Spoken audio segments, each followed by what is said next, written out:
Bonjour à tous et à toutes et bienvenue dans votre nouvelle émission Faut qu'on en parle sur NATV. Bonsoir Luc. Bonsoir Mylène.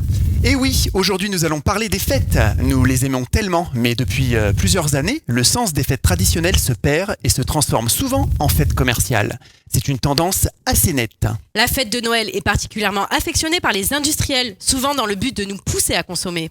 En effet, les commerces rivalisent d'ingéniosité pour nous faire succomber à la tentation d'acheter. Et cela peut avoir un impact psychologique chez certains. Mais les fêtes, c'est aussi le moyen de se retrouver et de partager en famille ou entre amis de bons moments. C'est vraiment le moment d'en profiter. Noël et le Père Noël, la Saint-Nicolas, les rois mages, ils sont nombreux suivant les croyances à apporter des cadeaux aux enfants. Mais aujourd'hui, savent-ils à quoi correspondent ces fêtes et jours fériés ? Est-il bon de ne pas leur dire la vérité ? Noël, Nouvel An, Galette des Rois, c'est le moment pour les professionnels de faire grimper les chiffres. Comment vivent-ils cette période de l'année ? Aux yeux de la population, ces célébrations sont-elles traditionnelles ou purement commerciales ? Toutes les réponses aux questions que vous vous posez, c'est dans Faut qu'on en parle. Et pour répondre à toutes nos questions sur le sujet, nous avons en plateau Josiane Fiorentini, qui est psychologue. Bonsoir Josiane. Bonsoir. Nous avons également Mathieu Brémond, qui est boulanger, pâtissier et chocolatier. Bonsoir Mathieu. Bonsoir. Et enfin, aujourd'hui, Maëlle, qui représentera tous les enfants de France dans cette émission. Maëlle qui a 12 ans. Bonsoir Maëlle. Bonjour, bonsoir. Si on a tendance à oublier le sens des fêtes, voici quelques chiffres que les professionnels, eux, risquent de ne pas oublier. On va commencer par exemple avec des chiffres impressionnants sur Noël. Oui, Noël, c'est vraiment le summum de la fête commerciale. Les dépenses des Français sont énormes en cette période. Plus de 570 € par personne de dépensés. Plus de 65% de leur budget va pour les cadeaux. Et il faut savoir que 23%, c'est pour les repas. Côté épiphanie, 94% des Français, oui, 94, mangent de la galette des rois au moins une fois en janvier. Et 74%, plusieurs fois en France, on est vraiment des gourmands. Il est à noter également que les Français sont fidèles aux boulangeries car 65% des galettes ou couronnes des rois sont achetées chez les boulangers directement. Et ils ont vraiment pas tort parce que c'est très bon chez les boulangers. Mais Mylène, on mange pas la même chose partout en France, il me semble-t-il, pour l'épiphanie. Exactement, cela dépend des régions et des habitudes qui ne sont pas les mêmes partout. Oui, dans le sud de la France par exemple, c'est plutôt le gâteau des rois de Provence avec ses fruits confits. Et du côté de Bordeaux, on y trouve bien évidemment le gâteau des rois bordelais, un gâteau typique de la région Nouvelle-Aquitaine. Côté chiffre d'affaires en boulangerie, les fêtes de Noël et de l'épiphanie représentent 40% de leur chiffre d'affaires annuel. Ça doit être une sacrée pression, on verra ça tout à l'heure avec Mathieu. Mais nous allons ouvrir tout de suite le débat avec le sens des fêtes. On fête Noël, l'épiphanie peut-être par habitude. Mais Maëlle, toi qui as 12 ans, sais-tu pourquoi on fait Noël ? Pour se retrouver en famille et pour avoir des cadeaux, etc.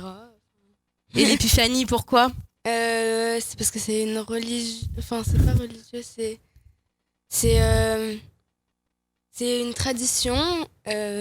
Tradition ancestrale peut-être ? Non, des rois mages, mais après je sais pas trop. On va peut-être demander à Mathieu du coup, pourquoi l'épiphanie ? Oui, alors l'épiphanie, pour le plaisir déjà forcément de partager encore un moment de fête, mais à la base c'était pour la célébration de l'arrivée des rois. Après, on approfondira un petit peu le sujet. L'épiphanie, c'est un peu plus loin. Ça remonte un peu plus loin que ça. Mais c'est vrai que puisque les rois venaient apporter des présents à la naissance de Jésus, forcément, il fallait leur offrir des gâteaux. C'est des vrais gourmands, ça. Tu l'as dit tout à l'heure. Dès l'époque. Hein. Ouais, dès l'époque. On est toujours gourmands de toute façon, hein, c'est clair. Josiane, souvent à Noël, on crée une fête plutôt féerique. Hein. La société veut que le Papa Noël apporte des cadeaux aux enfants. Hein. C'est peut-être culturel, je ne sais pas. Mais de récentes études montrent qu'il est peut-être mal de tromper les enfants. Certains parents expliquent-ils la réalité aux enfants ? Est-ce mieux ? Qu'en pensez-vous ? De le dire, pas le dire. Alors, c'est vrai que c'est un moment assez particulier dans l'enfance où l'enfant se rend compte que ce Père Noël, il est imaginaire. Hein, je sais pas, Maëlle, à quel moment tu t'en es rendu compte ? J'ai jamais cru au Père Noël. Ah bon ? D'accord. Pourquoi ? Mes parents, ils m'ont pas fait croire au Père Noël. Parce qu'ils voulaient pas que je sois déçue. Ils voulaient pas te mentir, peut-être, c'est ça ? Je pense. Mais c'est vrai que souvent si l'enfant, quand l'enfant y croit, effectivement, il ne s'agit pas d'aller à l'encontre de sa croyance et du plaisir du merveilleux, de son imagination. Voilà. C'est féerique en fait, c'est ça? Oui, tout à fait. Et puis c'est la magie de Noël aussi. J'ai certains parents, par exemple, qui, eux, à l'inverse, même si l'enfant n'y croit plus, vont continuer à insister et vouloir que l'enfant continue à rester dans cette bulle Pour pas le voir imaginaire. grandir, peut-être. Peut-être, pour pas le voir grandir. Ouais. Et là, c'est problématique aussi.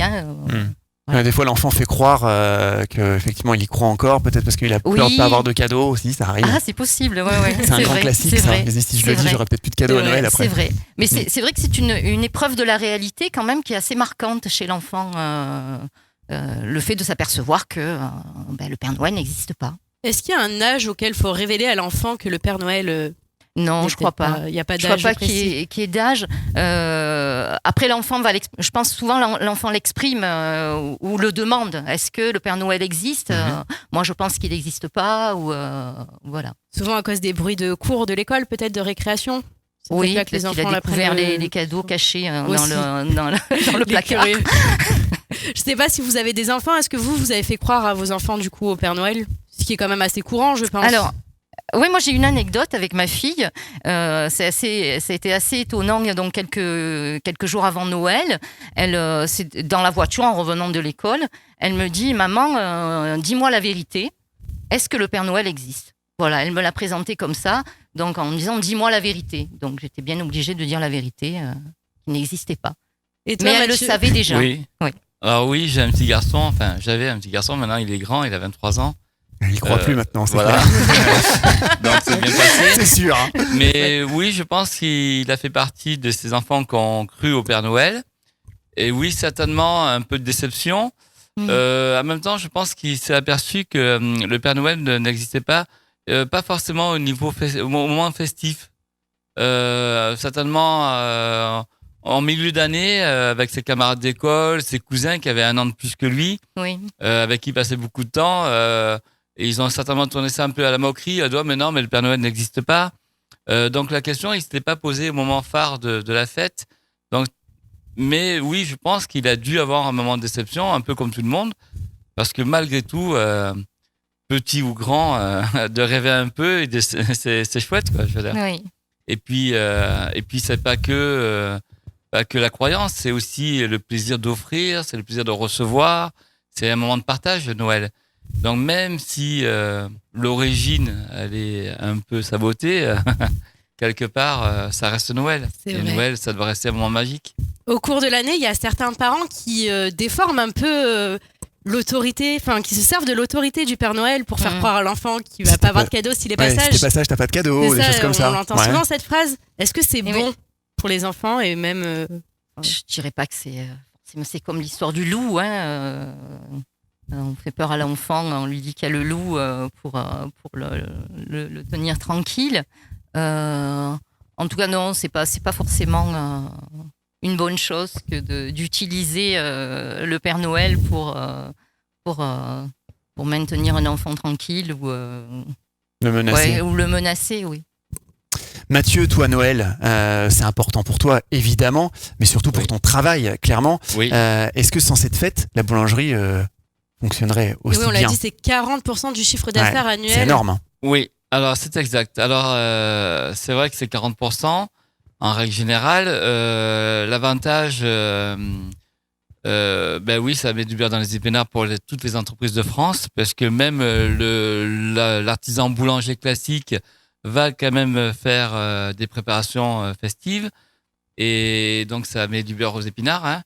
Et forcément, en même temps, il arrive à satisfaire la clientèle locale, la clientèle qui vient régulièrement chez lui. Donc, de préparer en amont quelques gâteaux et surtout ceux de Noël, donc les bûches, réconforte un petit peu la clientèle, son savoir-faire, le met un petit peu en avant. Et ensuite, vous avez toutes les grandes boulangeries, pâtisseries ou très pâtisseries, où là, donc forcément, ça devient une fête bien plus importante encore, parce que c'est vraiment ciblé en fait. Un artisan boulanger, il va avoir un travail assez régulier toute l'année. Les fêtes de Noël, c'est le petit plus. Les pâtisseries aujourd'hui travaillent un petit peu plus souvent en dents de scie, puisqu'on fait quand même plus attention à l'alimentation, à notre hygiène de vie, au sucre que l'on mange. Le sucre, oui. Voilà. Mhm. Donc, c'est vrai que Noël, c'est vraiment très, très important. Ouais. Et puis, il n'y a pas que la bûche, il y a toute la confiserie, il y a Mais justement, Ah, qu'est-ce qu'on y chocolat. trouve dans les boulangeries à Noël? Il y a les bûches, il y a les Voilà. gâteaux d'épiphanie, forcément, qui sortent aussi à ce moment-là. Alors, Des chocolats techniquement, l'idée, c'est que l'épiphanie soit fêtée vraiment après Noël. D'abord c'est- les bûches, d'abord la Oui, confiserie, et voilà, après on passe pour aux de galettes. multiples raisons. Et d'une, Mhm. pour pas trop déstabiliser les fêtes. Et aussi, surtout, pour laisser la chance à la bûche d'être vendue au moment de la bûche. Parce que très souvent, la bûche est mangée en fin de repas. Des repas assez longs et assez copieux. Et donc, déjà, quand on se dit, oula, il y a la bûche qui arrive, déjà, c'est pas un supplice, mais On a déjà c'est bien moins mangé. tentant. Donc Ouais. voilà. C'est vrai que parfois, il y a quelques commerces et surtout un petit peu les grandes surfaces et vont mettre un peu en avant les galettes des rois pour l'épiphanie, un petit peu même avant Noël, et c'est un peu dommage. Mais il n'y a pas de mal à se faire plaisir. Autant manger peut-être un petit gâteau des rois mi-décembre. Le 3 c'est- décembre, pourquoi plus- pas Par exemple, pourquoi pas Voilà. oui.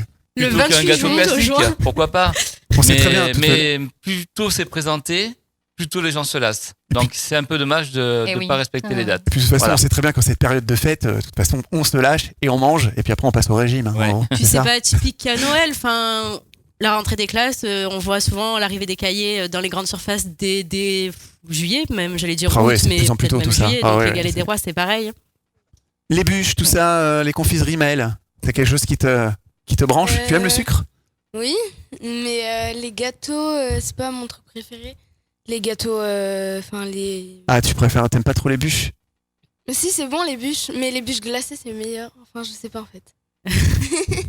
Et les confiseries de Noël, j'en mange pas. En fait, je sais pas, c'est quoi comme exemple? Ah bah, je sais pas, Mathieu Voilà. va nous répondre. Qu'est-ce qu'on Alors, peut y trouver? voilà, Qu'est-ce que tu peux nous très faire de bon, souvent, Mathieu? en amont, ce qu'on commence à fabriquer, c'est des bonbons au chocolat. Alors, le bonbon au chocolat, c'est alors une préparation à base de ganache ou de praliné. On va découper ou former des petits rectangles et des petits losanges qu'on va enrober dans le chocolat. Et ça, c'est un petit peu le côté cadeau, plaisir à offrir, côté un peu gourmandise de la table. On va aussi retrouver les fameux marrons glacés, tout simplement parce que ça, c'est un peu la période du marron, C'est bon, tout ça. voilà, qui sont travaillés instantanément et aussitôt la cueillette finie, et on va les glacer pour les protéger un petit peu, pour pas qu'ils sèchent de leur sirop. Et on va aussi préparer tout ce qui est fruits confits. Donc, alors pareil, le travail du fruit confit, il est vraiment en amont. Hein, Oui, c'est long puisque, à faire, je crois. Oui, voilà, C'est 6 confire un mois, fruit, c'est ça, un peu plus? Ah oui, quand même. Alors, l'étape est très longue. Ouais. Alors, pas forcément 6 mois, mais elle est multiple en tout cas. Mais un bon fruit confit qui a été ramassé, entre guillemets, à la bonne période. Les poires, les cerises et autres, les bigarreaux, vont être confits déjà pour être conservés. Ça, c'est une bonne chose. Mais c'est vrai que l'étape est assez longue. Donc, on peut retrouver des fruits derrière une saison de cueillette. Style le bigarreau, les petites poires. Bon, les poires, c'est un petit peu la période en ce moment. Hein. Les clémentines, les oranges. Mais on va aussi travailler le melon. Et le melon qu'on va se resservir d'ailleurs pour la décoration des gâteaux des rois. Donc, vous voyez, ça, c'est les melons, eux, ils vont se faire pendant l'été ou juste après l'été. C'est des fruits qui vont être confits. Oui, il faut le pratiquer relativement vite. Après, j'imagine que même les bûches, ça s'anticipe dès le mois d'août ou peut-être même dès l'été. Vous créez les recettes, les nouvelles recettes, Alors oui, les tester voilà, peut-être. il y a plusieurs étapes. Voilà, c'est un peu comme un restaurant qui va préparer sa nouvelle carte. Hein. Mhm. Il va essayer de sélectionner donc déjà par rapport à ce que l'on vit, ce que l'on entend autour de nous. Est-ce que les produits un petit peu à la mode, comme par exemple le yuzu, le kumquat. Bon, c'est des produits. Alors après, il faut bien les associer. Sinon, on aurait tendance à toujours avoir les mêmes propositions. Framboise, Ouais, du chocolat. classique. C'est chouette, hein, attention, puis il en faut. Hein. Mais c'est vrai qu'il faut se diversifier un petit peu pour éviter justement de la lassitude et pour surprendre le client. Et puis, aujourd'hui, quand on met une recette en place, finalement, on s'aperçoit que ça prend déjà une dizaine, 10, 15 jours facilement.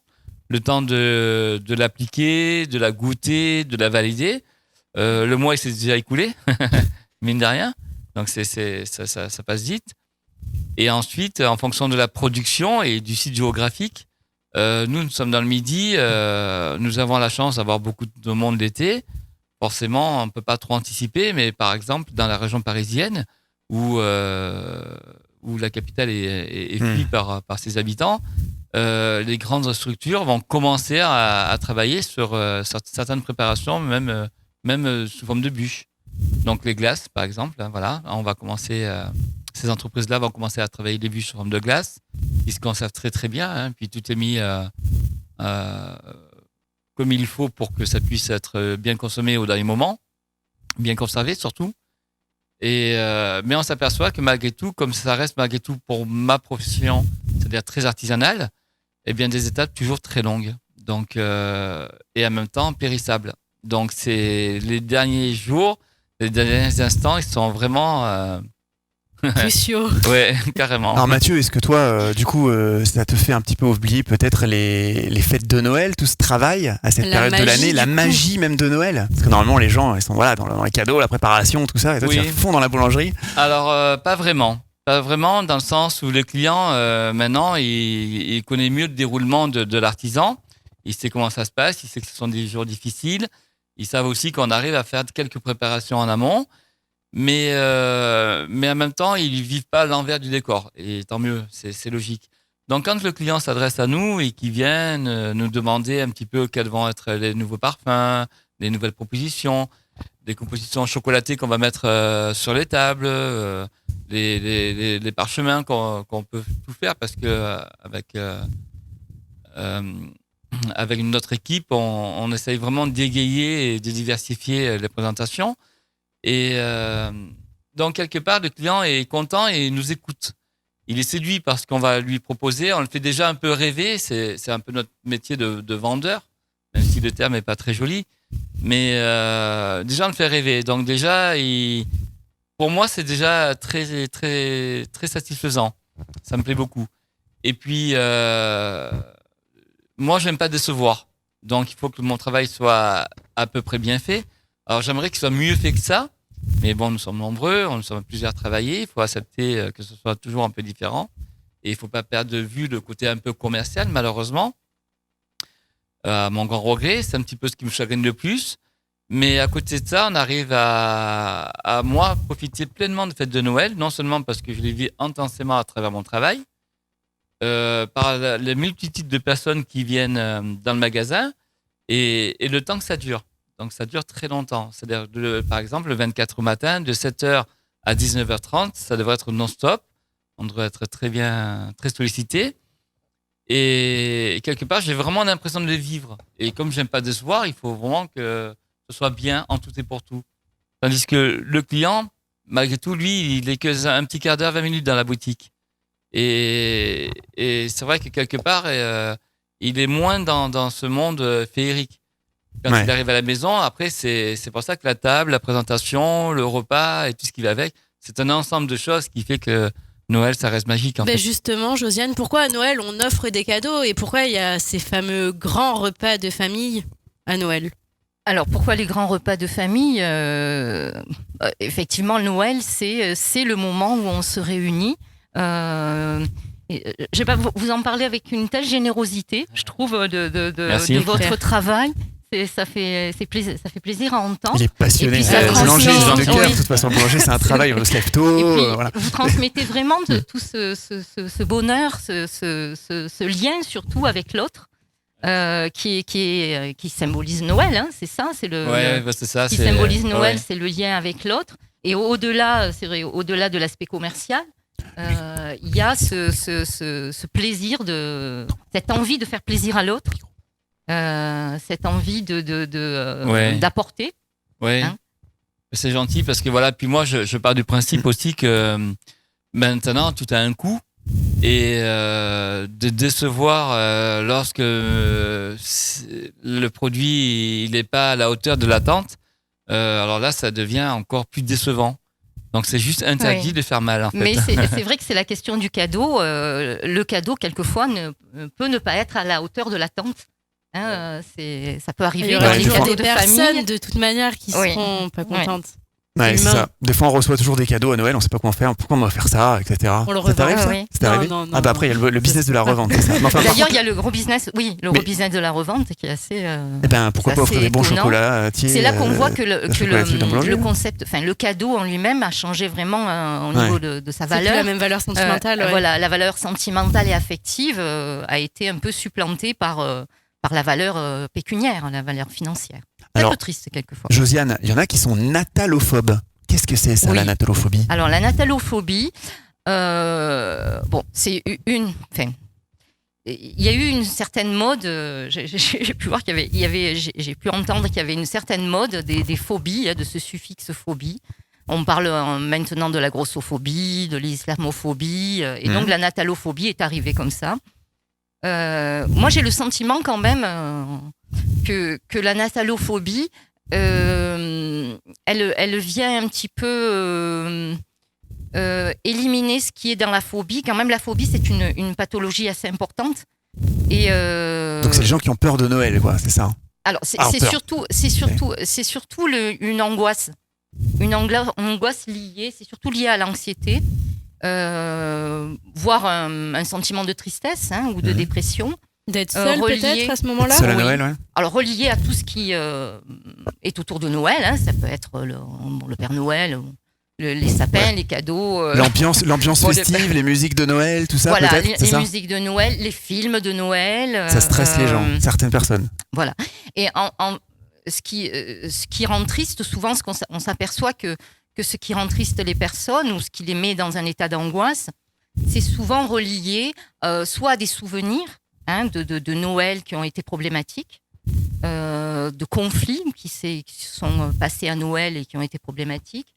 Ça peut être aussi en lien avec une situation personnelle, financière, professionnelle, sociale qui est problématique. Donc du coup, la personne va se retrouver frustrée à Noël, puisqu'à Noël, il s'agit d'offrir des cadeaux, il s'agit aussi de bien s'habiller, de faire un bon repas. Donc toute cette pression peut être difficile à supporter pour certains. Voilà. Et oui, certains ont même peur peut-être des réunions de famille, de devoir affronter le cousin qu'on n'a pas envie de voir, ou même ses parents, pour certains. Ouais, là, ça arrive, hein. C'est la réunion familiale qu'on veut éviter. Alors, ça arrive, oui. Effectivement, ça arrive lors de Noël, on retrouve donc des membres de la famille qu'on n'a pas vus depuis longtemps. Et j'ai quelques retours de patients, donc quelques jours avant Noël, qui se posent des questions. Voilà, qu'est-ce que je vais bien pouvoir répondre à ma tante ou à mon oncle ou à ma grand-mère qui me demande si pourquoi je suis pas encore mariée, pourquoi j'ai pas encore du boulot, pourquoi voilà. Et ça peut être un phénomène d'anxiété. Il peut y avoir une petite anxiété à devoir rendre des comptes et répondre à toutes ces questions. Dans un contexte aussi d'inflation, Josiane, et de baisse du pouvoir d'achat, est-ce que ça ne devient pas une contrainte forcément de Noël quand on n'a pas les moyens? Oui, ça devient vraiment un problème. Oui, c'est une frustration immense pour certains de ne pas pouvoir. Puis il y a vraiment cette pression. Qui est véhiculée donc par la publicité, véhiculée par les films, où il y a une image assez idéalisée de Noël, où tout est beau, la table est remplie, mais tout le monde ne peut pas avoir une table aussi bien remplie et autant de décorations. Voilà. Ouais, donc il y a une pression un petit peu médiatique ou autre, enfin un petit peu une influence, avec les etc. réseaux sociaux aussi. Oui, maintenant. c'est ça, on nous montre des choses bien garnies et on peut avoir la frustration de ne pas avoir les moyens de faire ça. Oui, ça, certains ne peuvent pas s'acheter du foie gras. C'est pas grave, ça n'empêche pas de fêter les Noël. On peut pas manger. Je suppose aussi que les grandes réunions, aujourd'hui, il y a beaucoup de familles qui sont un petit peu décomposées. Donc, j'ai l'impression qu'il n'y a plus autant de grandes tables. Alors, il y en a encore beaucoup et toujours, et tant mieux, mais peut-être un peu moins. Je pense que très souvent, c'est plus petit comité. Il me vrai, semble, les grandes familles, les réunions de grandes, grandes familles. Moi, je le vois à travers les portions de bûches. Nous avons gardé dans l'entreprise de multiples tailles pour la clientèle, c'est-à-dire de 4 personnes, 6 personnes, 8 et 10. J'ai beaucoup de confrères qui font des tailles uniques pour faciliter le travail. Mais je m'aperçois malgré tout que j'ai beaucoup de personnes qui continuent à m'acheter des 4 personnes et des 6 personnes. Oui. Je vais aussi vendre des 8 et des 10 personnes, mais c'est malgré tout à taux réduit. Oui. beaucoup C'est moins pas que- peut-être parce qu'elles sont moins chères du coup pour certaines personnes. Non, parce qu'à la proportion, c'est même à la limite un peu plus cher la 4 personnes. D'accord, ok. Malheureusement. Puisqu'il y a le même travail, Ouais, le temps de ingrédients. travail est quasiment Voilà. identique. C'est peu juste chose une près. question d'après de 2 centimètres supplémentaires. Parfois, ça peut être le choix de nos clients de choisir 2 parfums au lieu d'un. Voilà, de dire, au lieu de prendre une bûche de 10 personnes, on va prendre 2 de 4 ou 2 de 6. Ça va permettre de multiplier le parfum. Mais oui, il me semble que les tailles un petit peu réduites. Alors, on parle aujourd'hui des bûches, mais on pourrait très bien parler aussi des mariages, des baptêmes et autres. Donc, Puis même des galettes, aujourd'hui on en trouve des individuelles, je crois. Oui, ça c'est pour le petit plaisir quotidien. Oui, qu'on n'a Qui pas est- envie de partager du coup, ou qu'on Ouais. qu'on partage Voilà, tout qui est seul. très facile à. C'est le petit plaisir qui réconforte, il me Oui. semble. Réunir Josiane. la famille, c'est compliqué maintenant. Vous parliez des familles Parfois, recomposées, mais aussi parce que les familles souvent sont éclatées dans, Oui, un peu dans partout en toute la France. Oui, oui. Voilà. Bon, Voilà, ça je pense que c'est un réunir moment un tout peu le monde. frustrant de se dire voilà, nous sommes que 4 à Noël. Je pense que ça peut être un peu blessant, mais en même temps, non. Ce qui est important, c'est le Oui. moment qu'on vit. C'est la qualité. Ouais, c'est ça. quantité. La qualité, Hein, pas la voilà. quantité. C'est ça, c'est la Ça. qualité, pas la quantité. Quelque chose qui peut être frustrant aussi, Mathieu, pour toi, parce que toi, tu travailles non-stop toute l'année, du coup. Comment tu vis, toi, le fait de ne pas avoir de vacances? C'est pas simple quand même en tant que Alors, boulanger. c'est vrai que j'en ai eu très peu depuis lors. Là, depuis le Covid, en nous prenant le soin de prendre 2 fois 15 jours dans l'année. C'est juste magique en fait. et ça passe très très vite. Mais alors, je pense que quand on est jeune, c'est moins difficile. Quand on est jeune, on fait ce travail, ce métier, on a une approche différente des fêtes. On ne devient pas de famille, on vieillit un petit peu. Oui, c'est un peu plus frustrant. Mais bon, voilà. Moi, je suis quand même gourmand et gourmet. Et je me suis vu le soir de Noël passer au dîner avec un potage. Alors, et c'est là, on se dit, Ouais, c'est pas là, drôle. ça craint. Ouais, non, Nous c'est pas avons drôle du préparé tout, ça. pour tant de personnes, tant de produits différents, des bûches, T'as même de pas gardé une petite l'apéritif et bûche autres. pour fêter ça. Et qu'on s'oublie en fait. Alors ça, je l'ai vécu 2 fois de Ah suite, oui. 2 années de suite. Mm. Et donc depuis maintenant, c'est fini. Alors depuis, j'ai prêté attention. Donc même à Noël, même au jour de l'an, même si c'est très court, on prend le temps de le vivre. Voilà. Bon, c'est le principal. Et je pense que pour donner aux autres, il faut déjà être capable nous de recevoir. Il faut Mm. être bien à sa peau et il faut surtout pas être frustré. Donc Noël, ça doit rester un moment magique pour tout le monde et même pour le pâtissier. Et le pâtissier, c'est plus compliqué Noël ou l'épiphanie du coup? Alors parfois l'épiphanie, puisque la date aujourd'hui en France, elle est célébrée, l'épiphanie est célébrée le premier dimanche De du janvier. mois de janvier. Mm. Quand le dimanche il tombe le 2 janvier comme l'année dernière, oui là c'est complexe. C'est complexe parce que Noël c'est à peine fini, parce que Noël il y a aussi des réunions le 26 et le 27 décembre. Donc pour les familles un petit peu recomposées, pour les personnes qui n'ont pas pu, pour de multiples raisons, pour le travail parfois. Et quand on a le 2 janvier à préparer, sachant qu'il y a 90% des gens qui mangent la galette, ce jour-là, le boulanger-pâtissier est très, très sollicité. Même le petit boulanger-pâtissier de quartier est sollicité aussi. Alors, c'est vrai que c'est compliqué. Quand nous avons la chance que l'épiphanie tombe le 6 ou le 7 ou le 8, enfin, pas forcément Ça laisse le 8, un petit peu de mais le répit en 7, fait. voilà, C'est ça nous laisse Mm. le temps de nous repréparer un petit peu, de nous reposer, de recommencer ce travail qui est complètement différent de la préparation des bûches. Mais l'épiphanie, il me semble que ça n'a pas toujours été le premier dimanche du mois. Avant, c'était pas ça? Oui, alors l'épiphanie, à la base, c'est dans la chrétienté, il est fêté le 6 janvier, en fait. Voilà, dans le calendrier. Toi, tu c'est savais, une date Maëlle, fixe, tu catholique. tu as 12 ans, on te l'a expliqué? En cours d'espagnol, elle nous a expliqué, parce qu'en Espagne, eux, ils le fêtent le vrai jour. Ah, d'accord. Et aussi, ils ouvrent les cadeaux, pas à Noël, enfin pas à Noël pour nous, mais vers janvier, un truc dans le genre. D'accord. Parce que c'est c'est la religion, du coup, ils font comme ça. Ils respectent des traditions, Mm. plus de coutumes, Mm. quoi. Du coup, avant, c'était le 6, on disait. Oui, alors avant c'était le 6, mais comme il y a des pays, dont dans la France, où le 6 janvier ce n'est pas un jour chômé, donc il est quelque part, c'est un jour de fête, mais sans vraiment. Oui, ça peut tomber en pleine semaine, sans l'être. n'importe quand, donc oui. Voilà, donc le Vatican avait pris la décision de mettre ça le premier dimanche pour être convaincu que les personnes allaient plus facilement à la messe le jour de l'Épiphanie qu'un jour de semaine, voilà. Donc vraiment Donc- une raison traditionnelle et religieuse plutôt qu'une raison commerciale. Oui, pour le coup, oui. Alors pourquoi du coup, elle est intéressante parce que du coup, on a un gros jour d'Épiphanie le premier dimanche, Mhm. puis le 6.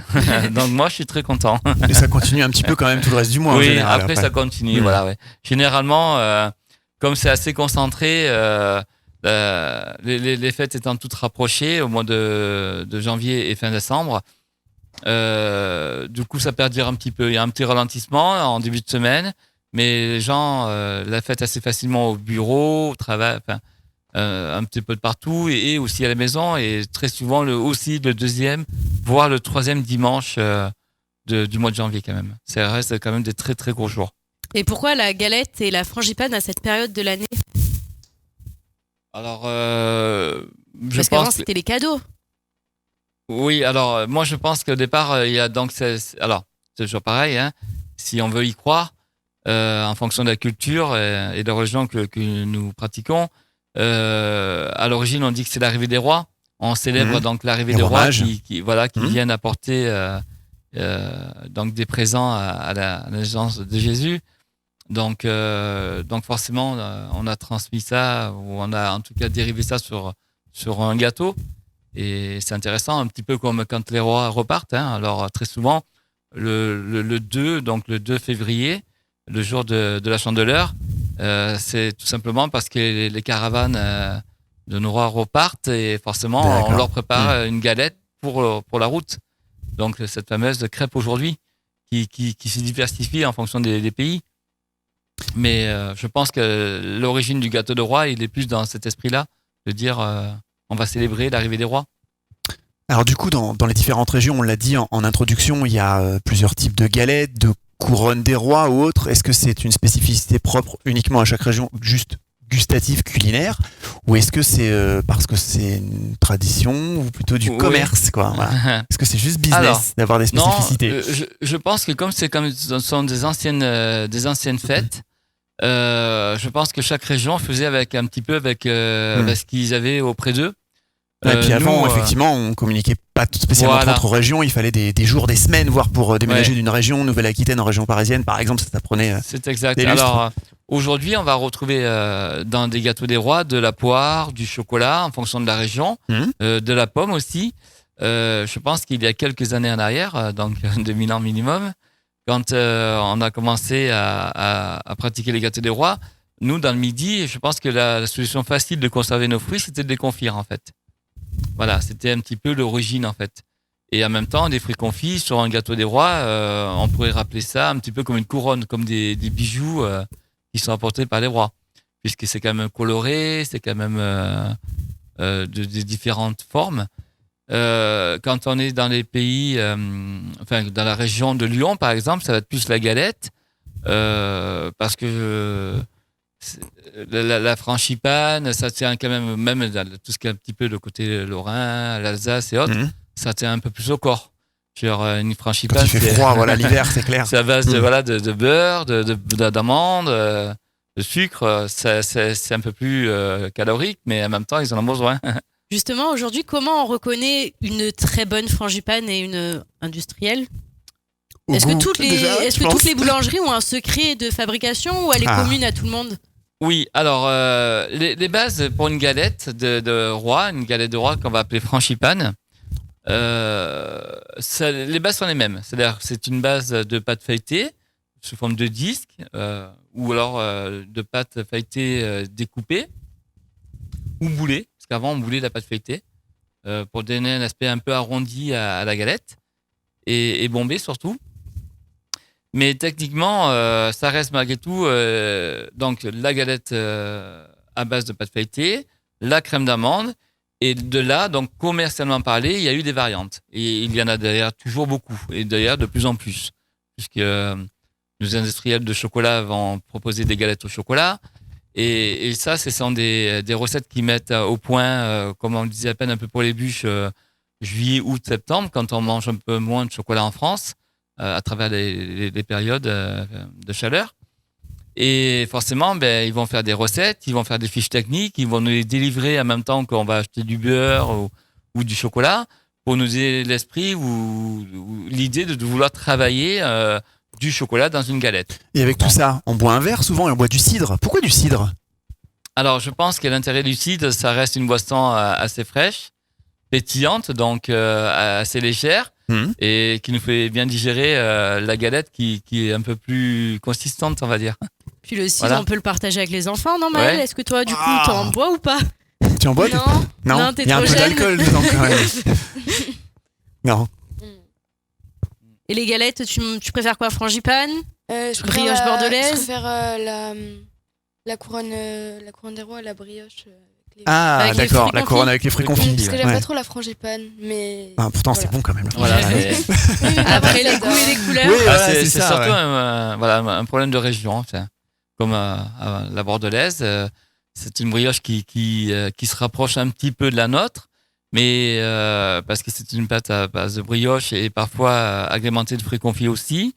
Mais on a sur une texture un petit peu différente. Nous, on est vraiment brioche, assez légère, tactiquement, assez alvéolée. En fonction des régions, elle va être un peu plus dense, un peu plus lourde. Et sans parler encore de la Bretagne où eux, ça va être vraiment la frangipane avec les pommes à Bien l'intérieur, costaud, bien le ou beurre la et tout. poire. Ça Voilà. tient au corps. Ouais, c'est ça. Si on veut faire une frangipane maison, est-ce que tu as un secret et un seul pour qu'elle soit comme Voilà. celle de la boulangerie? Oui, alors il y a malgré tout la sélection des matières premières. Alors le beurre, forcément, un beurre AOP, bon beurre. c'est l'idéal. Et surtout l'origine des amandes. Voilà. Dans l'amande en poudre, alors l'amande en poudre est un produit un petit peu coûteux, mais il faut savoir que malgré tout, alors nous, dans mon entreprise en tout cas, et je pense que beaucoup de confrères y prêtent attention, nous avons la sélection d'amandes en poudre de l'amandier. Parce qu'on peut aussi retrouver des amandes sous forme différente, c'est-à-dire, par exemple, le noyau d'abricot a une amande. Donc, très souvent, les industriels broient cette amande qu'on retrouve dans le noyau d'abricot. Donc, ça reste de l'amande, mais c'est pas l'amande de l'amandier. Donc, nous, quand C'est on... un peu une arnaque, non? Alors, Ouais, c'est un peu ce oui, qu'on peut malheureusement, dire. oui. C'est clair. Là. Ouais. En fait, nous, quand nous achetons nos amandes, donc, nous avons des professionnels qui nous suivent toute l'année, qui sont spécialisés là-dedans. On achète des amandes souvent avant de Provence. Aujourd'hui, les amandes de Provence sont très rares. En tout cas, la production est très faible et elle est plus utilisée pour le produit pur de l'amande, style dans le nougat, et un peu moins dans la galette parce qu'elle va être additionnée d'autres produits qui va malgré tout un petit peu détérioriser l'origine du goût. Mais c'est important, oui, de sélectionner de l'amande, donc de l'amandier. Ça paraît tout bête, mais c'est une sélection principale en fait. Ah bah, ça donne l'eau à la bouche, tout ça, c'est clair. On va passer un petit peu, on va parler un petit peu des achats, Josiane. Comment on se comporte quand on est consommateur au moment des fêtes? Est-ce qu'on fait des fois des achats réfléchis, compulsifs? Alors, quand même? vous avez pu remarquer que pendant les fêtes, tout clignotait de toutes parts, Partout. De partout, les promos, partout, les mails, pour voilà. nous attirer, pour attirer notre regard, pour solliciter nos envies, pour notre désir d'achat, pour créer des besoins. De faux besoins donc, peut-être? Oui, Voilà. pas toujours bon, en tout cas. Est-ce que toi, Maëlle, quand t'as 12 ans, tu fais des achats à Noël plus que le reste de l'année? Est-ce que t'as tu te envie fais de des plus de choses? plaisirs, des calendriers de l'Avent un peu spéciaux ou je sais pas? Beauté Oui, ou je autre, pense. par exemple? Oui. Tu te fais plaisir à Noël? Bah, je demande des cadeaux, donc ça veut. Enfin, Ouais. j'ai plus de cadeaux que dans l'année parce que c'est normal. Et toi-même, tu t'achètes plus de choses à Noël? À Noël, non, moi je m'en achète pas, moi. Ah. Parce que j'en ai déjà de la famille, etc. et de mes parents. Donc du coup, je me dis ça sert à rien d'en acheter en plus. et je garde l'argent pour pendant toute l'année. T'en achètes peut-être pour tous tes amis plutôt? Oui aussi. Ah, Mais ça, c'est quelque C'est chose qui sympa. se fait de plus en plus chez les jeunes. Avant, Noël, c'était vraiment familial. Aujourd'hui, ça devient beaucoup amical aussi. Pourquoi, Josiane? Justement parce qu'il est compliqué de réunir la famille. C'est en la entier. deuxième famille qu'on se crée, du coup. Et puis, oui, tout à fait. ta famille, peut-être Mais- qu'on voit plus souvent que sa propre famille, hein, souvent, hein, ses amis. Oui, À Noël. oui. Effectivement. Mais les cadeaux que tu demandes, c'est des cadeaux que tu as ou pas forcément? Souvent, oui. Après, j'ai pas tout. Enfin, c'est normal. Ah bah, ouais, Et ça. souvent, j'ai. Ça, c'est bien de le dire qu'on Ouais, bien sûr. on n'a pas On tout. peut pas tout avoir. Mais Tu peux avoir oui. une liste énorme souvent, comme c'est ça. un que- cadeau surprise, un cadeau que je sais pas. Tu je t'y sais attendais pas. Oui, voilà. Qui n'est pas dans ta liste de Exactement, cadeaux, c'est ça? Exactement. D'accord. Ils sont sympas quand même, tes parents. Ça va. Ils ont l'air, en tout Effectivement, cas. pour les personnes qui n'ont pas de limite, qui ont du mal à se poser une limite et qui à s'arrêter dans l'achat, le moment de Noël, c'est vraiment compliqué. C'est vraiment très difficile de se mettre des limites financières. Alors justement, tout ça, ça a un impact psychologique. Ça, on a dit les stimulations d'achat, donc psychologiquement, on a peut-être une frénésie d'achat. Comment on peut réagir? Comment on peut essayer de limiter ça en fonction des personnes? Chez certains, ça génère carrément du stress, de l'angoisse, de la déprime, de la frustration. On en a parlé tout à l'heure, la natalophobie. Et d'autres, c'est carrément voilà, l'euphorie. C'est la fête totale. Je me lâche. C'est la fin d'année.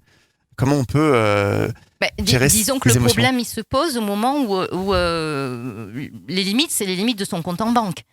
Oui. Quand on dépasse c'est les limites du compte en banque, c'est là qu'il y a un problème qu'on peut parler de pathologie parce que l'élément de la réalité qui est ce que j'ai sur mon compte en banque, si Ouais, on va au-delà, c'est que voilà, il y a un gros problème. Et pourquoi à Noël, on a ce besoin d'offrir aux autres? Pourquoi Ben, ce on a moment besoin de se spécial? remplir. Plus particulièrement, on se remplit de cadeaux. Enfin, pourquoi plus On particulièrement à se cette période remplit de de l'année en fait? gâteaux, Ah, ça surtout, oui. C'est très on bon. se remplit de sucre parce que le sucre, c'est rassurant. Voilà, ça fait partie C'est comme une d'un drogue, hein, le sucre, faut plaisir. faire attention. Ah oui, c'est Ouais. une des plus fortes drogues, hein, on peut dire presque, le sucre. Oui, bon, en plus, c'est une période où il fait froid, où voilà, Faut manger du sucre et de la graisse. C'est ça, en fait. c'est ça, on fait de la Ouais. graisse. Ouais, c'est ça. On veut des réserves. Ouais. Oui, c'est un moment, c'est le moment du plaisir suprême. On se lâche. Voilà. Toi, Maëlle, à Noël, est-ce que tu veux faire plaisir aussi à ta famille ou t'as juste envie qu'on te fasse plaisir à toi? Ah, Non, aussi, parce que c'est normal. S'ils me font des cadeaux, je dois au moins leur offrir un petit truc, un petit cadeau. Parce que... un cadeau que tu peux faire maison, t'es pas obligé Oui, d'acheter des choses. aussi, oui, je peux faire Mhm. un dessin ou imprimer ou acheter des photos que j'imprime, etc. Hmm. Voilà. Mais t'as vraiment été éduquée du coup dans l'échange. Noël, pour Mhm. toi, c'est un moment d'échange. Bah oui, on offre des cadeaux et on en reçoit. Ouais, ça va dans les deux sens, quoi. Josiane, sur l'aspect encore psychologique, est-ce que la surexposition publicitaire peut être vécue, peut-être même carrément comme une contrainte par les gens, quel peut être l'impact de ce bourrage de crâne en fait? Parce que franchement, on est harcelé. Oui, Ça ça sonne- peut être un Ouais. des éléments dans la natalophobie, ce trop plein de voilà publicitaire pendant cette période. Parce que franchement, on est qui harcelé. Mail, Oui. téléphone, même des C'est de la SMS. enfin, manipulation Oui, partout. presque. donc C'est du harcèlement. ce qui amène certaines personnes à rejeter tout en bloc, Mhm. en fait. Voilà. On rejette la totalité de la fête en elle-même parce que voilà, il y a trop de sollicitations Trop de à pression. laquelle on ne peut pas répondre quelquefois. Mhm. Donc, Oui, parce que souvent on l'a dit, c'est aussi parce que l'histoire du compte en banque. À un moment donné, on a peut-être envie de tout acheter, mais on peut pas tout lâcher, quoi. non, et puis bon, quelle serait la valeur affective Ah oui, de clair. l'intérêt Mhm. de tout pouvoir avoir. tout acheter. Dans les boulangeries, il n'y a pas beaucoup de pubs par rapport à d'autres secteurs. Mm. C'est ancré en France. On n'a pas besoin de faire de pub pour les boulangers. Oui, c'est vrai. C'est vrai que on compte beaucoup sur la clientèle locale et régulière et présente toute l'année. Le jour de Noël, par exemple, si on a bien fait les choses tout le long de l'année, la clientèle est très concentrée ce jour-là. C'est-à-dire que autant aujourd'hui, je vais avoir des clients pour du pain, pour un gâteau d'anniversaire, pour une petite fête, Ça, c'est le pour un petit classique plaisir, voilà, le quotidien. classique. Si j'ai correctement fait mon travail tout le long de l'année, ce jour-là, j'ai tout le monde, j'ai tous mes clients réunis en une seule fois. Et là, Donc c'est le déjà, feu. on a déjà plus. Alors, c'est jouissif, mais c'est le stress de se dire est-ce qu'aujourd'hui j'aurai le temps de tout préparer et de ne savoir personne, parce que du premier client le matin au dernier le soir, oui, ben il faut que ce soit le même travail pour tout le monde en fait. Comment ça se passe les ventes additionnelles en boulangerie? Est-ce qu'il y en a plus à cette période, moins? Oui, alors beaucoup plus à Noël qu'au mois de janvier, même pour l'épiphanie. Mais donc nous avons quand même beaucoup de clients qui sont assez raisonnés, qui vont faire Noël, qui sont réfléchis. Mais en même temps, notre but à nous, forcément, c'est de vendre nos chocolats, nos présentations. Et plus on les met en amont, comme à peine on parlait du calendrier de l'Avent. Oui, le calendrier de l'Avent, c'était pas un produit indispensable dans les boulangeries. Aujourd'hui, Il est devenu c'est agréable de le pratiquer. Faut Financièrement reconnaître parler. quand même que les calendriers de l'Avent qu'on trouve dans le commerce industriel, c'est pas la même chose, quoi. Aussi, voilà. Voilà. Hein. La vraie qualité, on la Et, trouve chez un boulanger, voilà. Ça un fait un nouveau chocolatier. produit aussi, une Voilà, nouvelle c'est un façon de produit travailler. plus, c'est un produit qui achète un petit peu la boutique et qui va mettre un petit peu en avant les premières préparations de Noël. Parce que c'est vrai entre l'été qui s'est terminé, et un petit peu Halloween et Noël, il y a presque un mois et demi qui sont un petit peu longs à combler.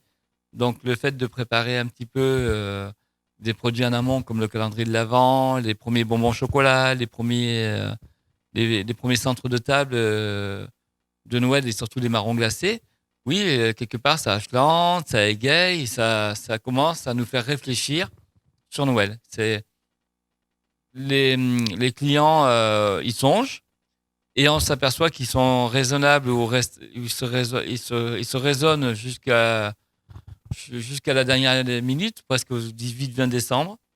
Et puis là, il a besoin de, on se lâche. On se dit bon, finalement, je vais prendre un peu de ci, je vais prendre un peu de ça. C'est chouette. On se fait plaisir, Ouais, clairement. on se fait plaisir, ouais. Et c'est important quand même. C'est important parce que même si au départ on se dit oh non quand même je vais faire attention, on se dit c'est Noël, voilà, c'est le C'est bon la moment de magie conscience. des Voilà, fêtes de c'est fin Noël. d'année. Voilà. Josiane, toi qui es psychologue, se faire plaisir, se raisonner, qu'est-ce qui est bon? C'est toujours un aller-retour. Faut savoir doser. Oui, voilà, il faut savoir doser. C'est toujours, voilà, on est toujours entre l'envie de se faire plaisir, les limites de financiers, voilà, on essaie de. Faut trouver le bon compromis, quoi. Voilà. On est toujours dans le compromis, Mmh. mais pour tout, dans tout ce que l'on désire, on est dans le compromis. Et c'est vrai que c'est compliqué quand même sur une aussi longue période, voilà, d'être dans ce. Est-ce que je peux l'acheter? Non, je l'achète pas. Bon, un peu Ouais, plus c'est pour ça tard. C'est pour ça que ça peut être vraiment stressant, oui, cette période, oui, pour oui. beaucoup de gens. Et Oui. du coup, c'est à gérer tout le temps, quoi. C'est une longue période où on est sollicité dans cette gestion de ses envies. Ouais, c'est vrai que les personnes un peu seules, voyez, nous on fait dans le Capin, je parlais de multiples tailles de bûches. Alors on fait de la bûche individuelle, comme beaucoup de mes confrères, et je fais aussi les bûches pour 2 personnes. Voilà, les enfants sont invités ce soir-là ailleurs ou sont à la fête ailleurs. Bon, pas parce qu'on est 2 qu'on doit être punis. Hein. Donc, C'est ça, exactement. je fais des bûches C'est pour clair. 2 personnes aussi. Aujourd'hui, en France, on parle beaucoup de gaspillage alimentaire. On essaye de le réduire au maximum. Comment, à cette période, avec autant de produits de différentes tailles, puis autant de de diversité, comment on fait pour gérer les stocks? Alors, gérer les stocks, c'est un peu complexe, car c'est malgré tout assez variable. Il faut croire en soi. C'est-à-dire que j'attends pas vraiment d'avoir toutes les commandes de tous mes clients, car les clients eux-mêmes, à une semaine de Noël, ne savent pas encore vraiment comment ça va se passer, comment ils vont le gérer. Et encore, Noël, ça reste malgré tout familial, mais par exemple, le 31 décembre, à l'heure d'aujourd'hui, j'ai aucun client qui m'en parle. Ouais. Les gens savent D'accord. peut-être pas encore comment ils vont s'organiser sur des en fins fait, d'année. on va commencer à y songer à partir du 27 ou 28 décembre, et certainement pas avant. On se dit, ah bien, et c'est là où on a envie. On a envie de faire la fête à la dernière minute, entre guillemets. Et c'est le petit coup de fil, Tu vois, est-ce qu'on va être l'ami 5, qu'on va 10, 14, rencontrer. 22 Ah ben ouais. tiens, qu'est-ce que tu fais à Noël, au jour de l'an? Et puis ça va se faire comme ça. Alors nous, si vous voulez, on se base sur notre expérience. Moi, par exemple, ça fait 23 ans que je suis installé, que je gère les entreprises. Donc, je compte un petit peu sur ça. Ensuite, c'est vrai que la consommation de nos clients a malgré tout évolué. Donc, quelque part, pour éviter un coût supplémentaire à nos produits, qui ont déjà une certaine valeur, on réduit un petit peu la taille. Voilà. Avant, par exemple, une bûche de 6 personnes, elle faisait 22 cm. Aujourd'hui, pour pas qu'il y ait de coûts supplémentaires, pour faire attention au gaspillage, même de nos clients, hein, puisque très souvent, on est un peu plus raisonnable, surtout au moment du dessert. Et bien les personnes vont plus choisir. Enfin, nous, on va leur préparer une bûche plus de 19 cm que 22. Mais on s'aperçoit qu'il en reste encore une part ou deux de plus. Les gens font vraiment attention à ce niveau-là. Ouais. Donc là, il y a vraiment une prise de conscience quelque part. Oui, vous avez remarqué que finalement, les personnes s'organisaient très tardivement. Oui, les personnes s'organisent très tardivement. Peut-être à cause du Covid et des restrictions, c'est une habitude peut-être que les personnes ont pris. Ça a changé, Non. ouais, c'est ça, depuis Non. 2-3 ans, ou pas? Moi, je pense que c'est une autre problématique. C'est certainement lié. Alors, je n'aime pas dénigrer, mais j'aurais tendance à dire peut-être aux grandes surfaces. Justement, c'est de tout le temps tout avoir. Oui. Quand on va en grande surface, jusqu'à présent, on ne se posait pas de questions. On voulait un produit consommable ou alimentaire ou non. Hein. On ne se posait pas de questions. Aujourd'hui, il y a des pénuries sur certains produits, pour de multiples raisons, qu'ils soient alimentaires ou non. Et alors, ça a deux effets. La frustration de dire on risque de manquer, donc on s'y prend très tôt et on va surstocker dans nos placards, dans nos frigidaires, à la maison. Même nous, en tant que commerçants. Hein. Moi, il n'y a pas très longtemps, quand nous avions cet été, on me disait on va manquer d'huile. Je dis mais moi je suis j'allais vous dire, restaurateur, l'huile, ouais. quelque part on va stocker de l'huile. Et ça a engendré encore une pénurie plus importante, en fait, clairement. Exactement. Il t'est arrivé de manquer durant ta carrière de quelque chose? Très sincèrement, non. Non, parce que on finit par compenser. Aujourd'hui, on n'a pas ce beurre-là. On va peut-être se diriger sur un petit artisan qui à la base est un peu plus local, mais qui a besoin de travailler un peu plus. Donc quelque part, ça permet aussi le rééquilibrage.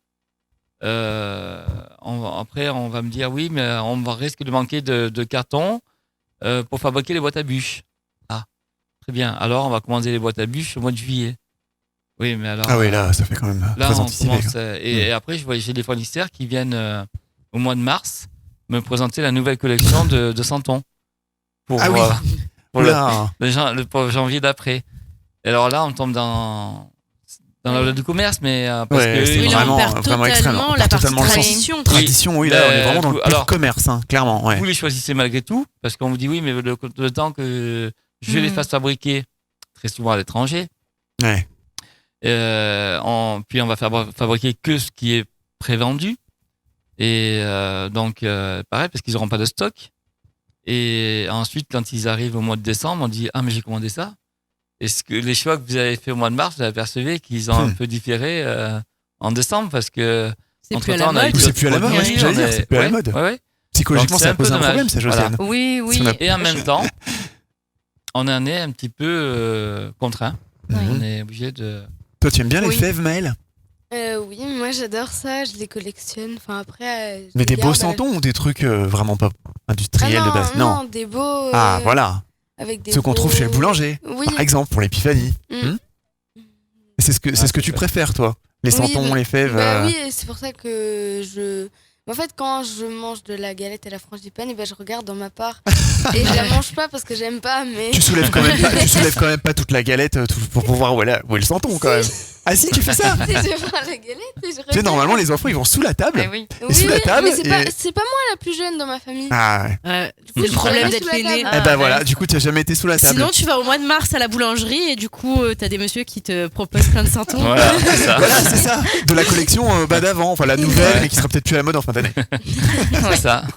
Mais pour revenir à ce rythme commercial où les choses se préparent bien à l'avance, je pense que les personnes ont vraiment envie maintenant de retrouver du sens. Oui. Oui. Et voilà, Il va falloir ils le y faire. vont Oui, parce que- le jour où il faut. Voilà. Oui, oui. Mais il va falloir le faire parce que On l'a perdu On un l'a peu vraiment. ce sens-là. oui, Oui. c'est ce que j'allais dire, Ouais, effectivement. ouais. On a vraiment Oui. perdu le sens des traditions et de la convivialité de Oui, ces en les fêtes. tirant dans le temps Mm. comme ça. Ouais. Ou comme vous On les dites, dans apprécie moins. des grandes surfaces où tout est présenté voilà, bien à l'avance. en amont. Et après, ça s'estompe très vite, par contre. Vous voyez, Et oui. quand on commence à avoir des gâteaux des rois le 15 décembre ou même le 10 Eh oui. dans des grandes surfaces. Alors, j'ai rien contre les grandes surfaces. Hein. On se complète. Hein. On ne pourrait pas tout assumer. Demain, il n'y aurait plus Ouais, aucune la grande demande est surface. tellement Ça serait, importante que. voilà, Ouais. ça serait hyper compliqué pour les artisans et ça serait juste pas possible en fait. Donc ça doit être malgré tout un équilibre. Mais quand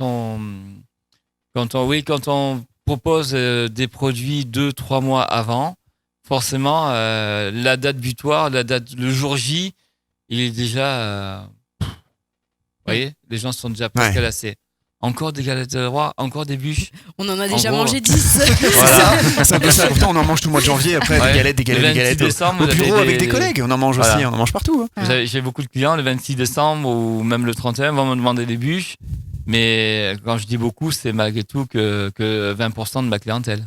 Hmm. Et ils veulent revenir au gâteau classique. Donc, Josiane, Oui. faut se lâcher C'est le pendant mot. les fêtes. Faut se lâcher pour les galettes, l'épiphanie. On oublie la psychologie. On y va. C'est parti. Non?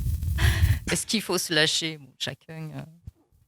Faut se faire plaisir. fait selon. Oui, il faut se faire plaisir, bien sûr.